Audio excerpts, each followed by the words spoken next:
Cancer healer centre, a new beginning.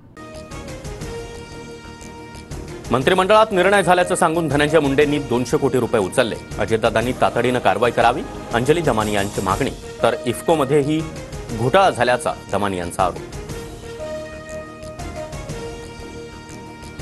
Anjali दमानियांच्या आरोपांचं धनंजय मुंडे यांच्याकडून खंडन. GR काढण्याची पद्धत आधी समजून घ्या, धनंजय मुंडेंचा दमानियांवर पलटवार. सुरेश धस पलटतील हे धनंजय देशमुखांना सांगितलं होतं. वाल्मिक कराड आष्टीमध्ये काम करायला लागल्यानं धसांनी विषय उचलला. अंजली दमानियांचं वक्तव्य. मुंडेंच्या राजीनाम्याबाबत मुख्यमंत्री उपमुख्यमंत्री निर्णय घेतील, कोणत्याही गोष्टीला मर्यादा असते, भरत गोगावले यांची प्रतिक्रिया. चंद्रशेखर बावनकुळेंनीच धसांना ट्रॅपमध्ये पकडलं का, संजय राऊत यांचा सवाल. तर धस मुंडे भेटीमध्ये मोठी डील झाल्याचा राऊतांचा आरोप. करुणा मुंडे यांनी सुप्रिया सुळेंची भेट घेतली. मुंबईतील YB चव्हाण सेंटर इथं सुप्रिया सुळे यांची भेट घेतली. करुणा मुंडेंनी सुळेंना मारहाणीबाबतची माहिती दिली. शरद पवार आणि संजय राऊत आज एकाच व्यासपीठावर येणार. दिल्लीमधील पुस्तक प्रकाशन सोहळ्यामध्ये पवार आणि राऊत एकत्र येणार. पवारांवरील टीकेनंतर राऊत पवारांसोबत एकाच व्यासपीठावर येणार. ठाकरेंच्या शिवसेनेच्या खासदारांच्या बैठका पुढे ढकलल्या. 29 फेब्रुवारी तर खासदारांची बैठक 1 मार्चला होणार. डॅमेज कंट्रोलसाठी ठाकरेंकडून बैठकांचं सत्र. मनसे अध्यक्ष राज ठाकरेंनी बोलावली मुंबईतील विभाग अध्यक्ष आणि शाखाध्यक्षांची बैठक. मराठी भाषा गौरव दिनानिमित्त कार्यक्रमाच्या आयोजनाबाबत चर्चा करणार.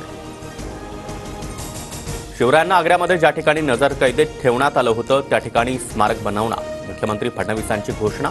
तर ताजमहालहून जास्त लोक स्मारक पाहण्यासाठी येतील, फडणवीसांचा दावा. सरकार हिंदुत्ववादी आहे. हिंदू बांधवांकडे वाकड्या नजरेनं पाहिल्यास त्याचा बंदोबस्त केल्याशिवाय राहणार नाही, मंत्री नितेश राणे यांचा इशारा. राष्ट्रवादीच्या शिवसन्मान रॅलीला छगन भुजबळांची उपस्थिती. छगन भुजबळांची नाराजी दूर झाल्याची राजकीय वर्तुळात चर्चा. तर मतभेद बाजूला ठेवून काम करावं लागतं, भुजबळांची प्रतिक्रिया. शेतकऱ्यांच्या संपूर्ण कर्जमाफीसाठी शेतकरी संघटनेचा एल्गार. संपूर्ण कर्जमाफीसाठी 19 मार्चला पुणे विभागीय आयुक्त कार्यालयाला घेराव घालणार. शेतकरी संघटनेच्या रघुनाथदादा पाटील यांचा इशारा.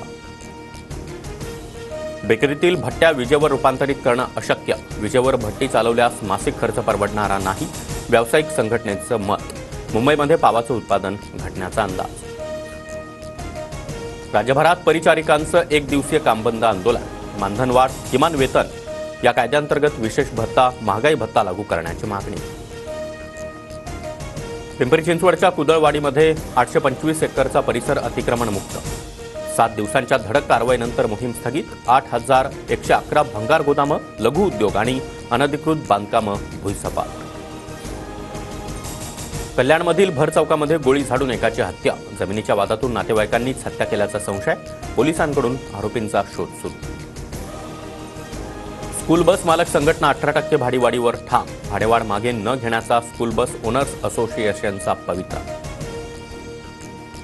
काही शाळांना चुकीच्या पद्धतीनं अल्पसंख्याक दर्जा. सूत्रांची माहिती. मुख्यमंत्री देवेंद्र फडणवीस यांच्याकडून घटनेची दखल. अल्पसंख्याक विभागाच्या निर्णयाला मुख्यमंत्र्यांची स्थगिती. दिल्लीच्या मुख्यमंत्रीपदासाठी रेखा गुप्तांच्या नावावर शिक्कामोर्तब. तर प्रवेश वर्मा दिल्लीचे उपमुख्यमंत्री असणार. आज रामलीला मैदानावर दिल्ली सरकारचा शपथविधी. संत गजानन महाराजांचा आज प्रकट दिन सोहळा. राज्यभरातून शेकडो दिंड्या आज शेगावला दर्शनासाठी येणार. तर भक्तांची देखील मोठी मांदी आली. चॅम्पियन्स ट्रॉफीमध्ये आज भारताचा बांगलादेशच्या टीमशी सामना. भारताचे चॅम्पियन्स ट्रॉफीतील सर्वच सामने दुबईमध्ये होणार. Cancer healer centre, a new beginning.